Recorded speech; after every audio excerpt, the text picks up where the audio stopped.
setting right the focal point of J&K tribal politics.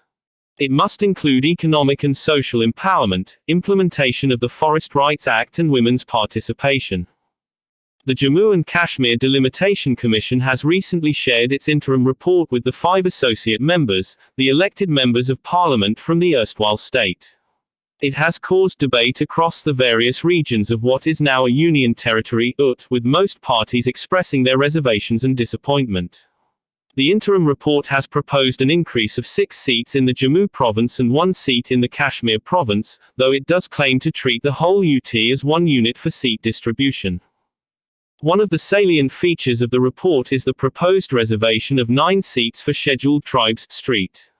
It is for the first time that seats have been reserved for the Saint community in the Legislative Assembly of J&K. The Commission has also proposed reserving 7 seats for scheduled castes, SCs. In the erstwhile Legislative Assembly, there were also 7 seats reserved for SCs, but there was no such reservation for STs. This denial of constitutionally guaranteed reservation under Article 332 Post 1991 when 4 communities, the Gujars, Baikawals, Gadis and Sipis were granted street status is a pointer to the harsh reality that discrimination has largely been deliberate. The presence of Article 370 has often been given as a reason for absence of reservation for the tribals in J&K, though this is untrue.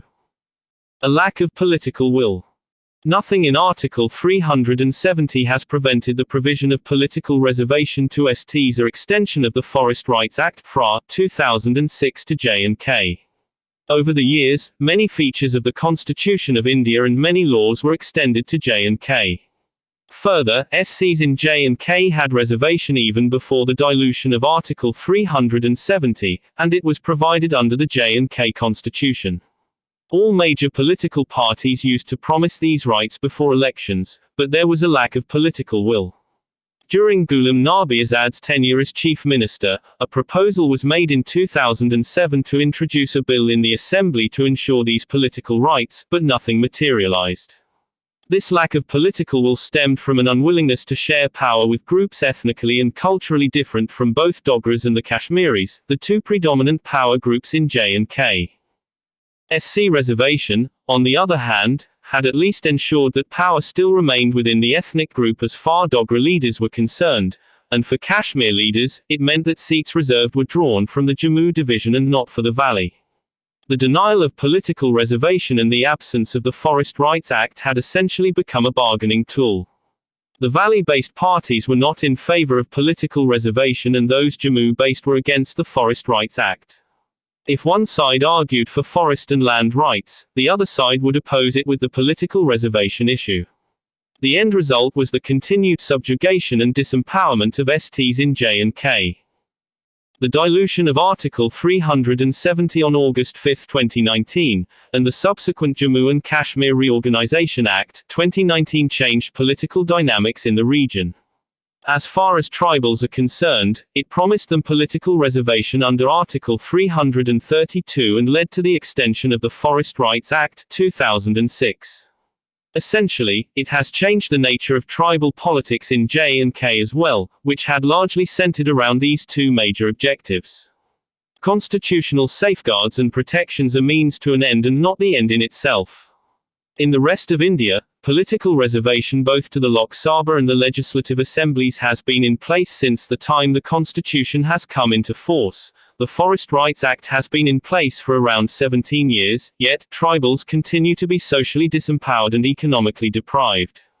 The focus of tribal politics has to shift toward the economic and social empowerment of tribal communities, with a special focus on effective implementation of welfare schemes and policies for STs in J&K.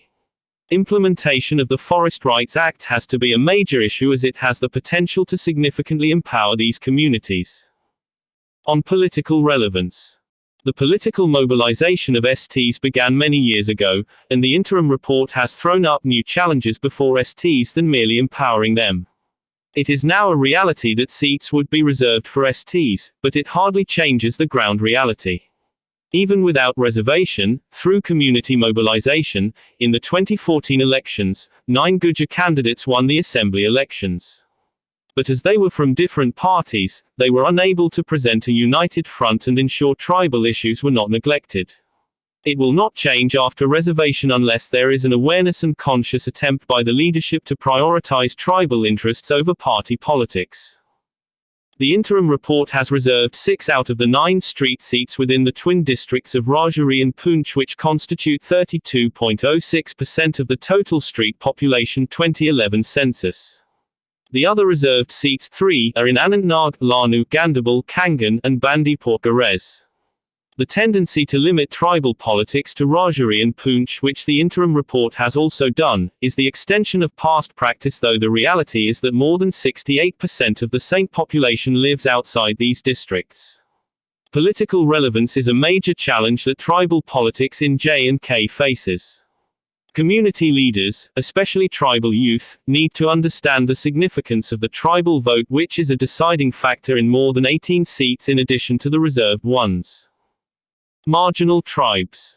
Tribal politics also has to address the political, social and economic empowerment of marginal tribes such as the Baikuals, Gadis and Sipis, whose population is 13,198, 46,486 and 5,999, respectively.